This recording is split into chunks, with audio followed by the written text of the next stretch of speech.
What is up, everybody? Sysadmin Sean here, and today we're going to dig back into Verge and our two-node cluster and kind of go over some of the features and wonderful feature sets that exist within this system. What is up, everybody? Future Sysadmin Sean here, coming at you with a Verge update. This is really big news from the VergeIO area. They let me know they wanted me to dump this into my next video after the previous one you saw last week. So Verge has added the ability to attach fiber channel storage to your compute nodes to basically add more hyperconverged storage without needing the hyperconverged piece. So the way that basically works is you will chop up your SAN, your fiber channel SAN, into RAID 0 drives. You will then present those RAID 0 drives as LUNs to your compute nodes. And then those compute nodes will basically add them as tiered storage into the hyperconverged storage. They recommend, obviously, that you turn off a lot of the SAN level features just for sort of like Proxmox, or Verge will be doing it. Sorry, Verge will be doing it. So the SAN doesn't need to worry about compression and deduplication, but you can still use the controllers to monitor and maintain like disk health and things of that nature. But it's just another way that VergeIO is trying to bridge the gap between FlexPod type architecture, where it's compute and SAN, and hyperconverged architecture, where it's just compute and SAN mushed into each different server, so that you can adjust and shift without having to repurchase a whole bunch of hardware. I think this is really cool. It's a neat way to do it, so that you don't have to hodgepodge together a different solution if you want to switch to some other product, or if the product you want to switch to just doesn't offer that feature set at this time. Verge has got you covered there. So that's it, and back to the video.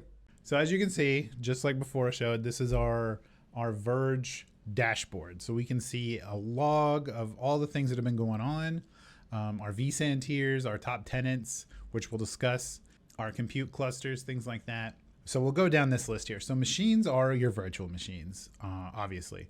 I only have one. You can see it right here. And they do some kind of interesting kind of splits here about how they show content too. So you've got a virtual machine here. You've even got a drive, which is for a virtual machine, but I can look specifically at different drives. I can look at the network cards. I can look at other devices. And then I have what's called VM recipes. We'll click in there. So these are pre-built VMs that come as a part of Verge when you install it.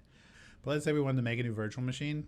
We have a marketplace here, and our marketplace currently has Alma Linux, Amazon Linux, CentOS, Debian, Fedora, Rocky, Ubuntu. I didn't put these in. That is what came with it. And then we also have some services. Again, this is all stuff that came with Verge after installing. And of course, we can pick clone, so we could select a VM that we have, like test, which we made. We can clone it. We can import media images. We can import from volume. We can import from shared objects. We can go to custom VM, which lets us just kind of build a VM from scratch, which is really cool. We can also control our virtual machines from here, obviously edit, snapshots, delete nodes, delete the VM, remote console, things like that. And then when you have a VM pulled up, you can click view, and it gives you pretty good information about like, okay, so we're using this much RAM because it's a Linux box. It likes to consume the RAM and use it when it needs it. I don't know why USB tablet is checked here. That's kind of interesting. We don't have hot plug turned on, but we could do that. We could do nested virtualization, all sorts of cool stuff in here, which is really awesome. And it gives you tons of information about your virtual machine that, you get in every virtualization platform, but I kind of like the way it's laid out here. And I think I can even turn on, I'll look for, yeah, there it is. Enable dark mode there. So now we're not blinded by the light. So if we're going back down here, we have what's called tenants. Now, tenants is just like cloud tenants.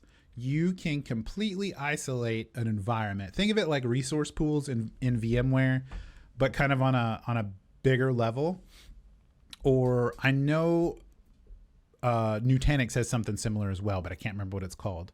But this gives you the ability to split up your resources into little groupings. You can do your networks, your compute, your storage, all of that into separate little groups, so that if you have users that are like, well, we want to do a test environment, boom, you can throw them all in a wonderful isolated environment. They can play around in there how they want to.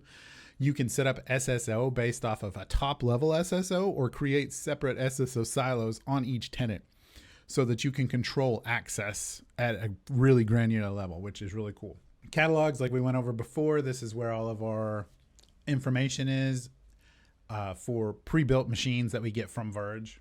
And then the NAS, like I discussed in the installation video, this is where we can build a kind of storage device that lets us stand up NFS shares, CIF shares, things like that. So we can do storage sharing off of our hyperconverged computing, which you can do in Proxmox, and Nutanix probably has something. I think even vSAN does something, but I can't remember off the top of my head, which is really cool. Media images, this is where you basically can upload stuff.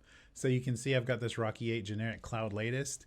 It downloaded that when I decided to build a VM off of the recipe. And then here's the ISO that I uploaded. And you can upload from URL just like Proxmox. So that's pretty cool. And then, you know, you've got your networks, your storage, your backup and DR, which I'll show that one off. That one's pretty cool too. So the way backups were explained to me for Verge is the backup takes everything. The network configuration, the node configuration, the VMs, all of it gets backed up. And you basically back it up at like a tenant level. So if anything gets destroyed, you can just replace that one piece, or you can restore the entire environment. Same thing for if we do upgrades. Upgrades include what are called cloud snapshots so that we can revert back in case the upgrade fails for any reason. And we'll show that off here in a minute. We can also use this backup system to import VMware VMs, and I'll show that off in a different video. And that's pretty much it. Here's your logs, obviously, and we'll go to system. System is where we're going to stop for this video.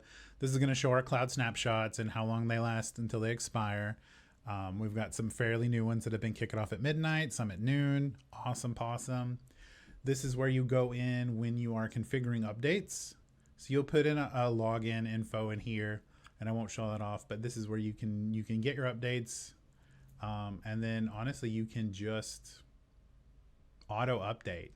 I'm not even kidding. It's crazy. Let's check for updates. There shouldn't be any new ones because I'm pretty sure this is the newest one that's out there. Yeah, I'm pretty sure this is it. And then we can go to download and we'll say download all the updates. And then once this finishes downloading, we'll just hit install and it will automatically install on a node, migrate the systems that need migrating, reboot that node, bring it back up, move the systems back to that node when it's finished, and then update the second node. And it's a really cool little process. All right, now that we've got all of our updates downloaded, we can just click install and we'll hit yes. Remember, we do have a running VM on here and it will be fine. As long as I've done my configuration correctly, which I'm pretty sure I have, it will reboot automatically. It will handle all of the migration and stuff without any manual intervention as long as everything is configured correctly.